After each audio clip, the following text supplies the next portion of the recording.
నాకు చాలామంది అడుగుతుంటారు జెంట్స్ కోర్స్ మంచిదా లేడీస్ కోర్స్ మంచిదా. ఓకే, నిజానికి ఏంటంటే సిటీలో మాత్రం లేడీస్ కోర్సే మంచిది. బొటిక్స్ అంటాం.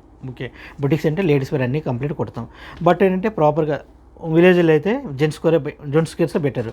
ఎందుకంటే మీకు జెంట్స్ కోర్స్ అంటే shirt and pant, kurta pyjama ఇలాంటివన్నీ ఉంటాయి. ఓకే, జెంట్స్ కోర్స్ అనేది మీకు సబ్జెక్టులు కూడా మీకు ఎర్లీగా అయిపోతుంటాయి. స్టిచ్చింగ్ విధానం కానీ ఎక్కడ ప్రాసెస్ ఎక్కువ ఉంటుంది. లేడీస్ వేర్ అంటే అన్ని విధాలు తెలుసుకోవాలి. అది ఇక్కడ మీకు ఏంటి బొటిక్లో సిటీలో బాగుంటుంది. సో జెంట్స్లో ట్రాన్సిషన్ బాగుంటుందా లేడీస్లో బాగుంటుంది అంటే ఖచ్చితంగా లేడీస్లో బాగుంటుంది. జెంట్స్లో ఏంటంటే జెంట్స్ కుట్టేస్తారు, చాలామంది తీసుకెళ్ళరు. ఇంకా అటువంటి ప్రాబ్లమ్స్ చాలామంది ఫేస్ చేస్తుంటారు.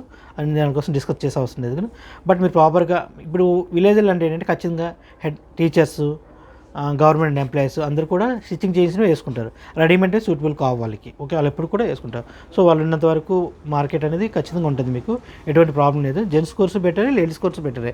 బట్ ఇక్కడ పాయింట్ ఏంటంటే జెంట్స్ కోర్స్ వచ్చిన వాళ్ళు లేడీస్ కోర్సు ఈజీగా చేయగలుగుతారు. ఇప్పుడు జెంట్స్లో చాలా సంవత్సరం చేసి మీకు లైఫ్ లేదనుకుంటే కనుక మీరు ఇమీడియట్గా లేడీస్ కోర్స్ షిఫ్ట్ అయిపోయింది. మీకు అక్కడ మీకు తెలుస్తుంది మీరు ప్రాపర్గా ఎంత చేశారనేది. సో మీరు లేడీస్ నేర్చుకొని పొటిక్స్ నేర్చుకొని బెటర్. నేర్చుకునే మంది మీరు తెలుసు కదా ఎక్కడ జాయిన్ అవ్వాలి ఏంటనేది. 10 నిమిషాలు తిరిగిరండి, ఎక్కడ నచ్చితే అక్కడ జాయిన్ అవ్వండి. ఓకేనా. నా వీడియో నచ్చితే లైక్ చేయండి, షేర్ చేయండి, నా ఛానల్ సబ్స్క్రైబ్ చేయండి. Thank you so much.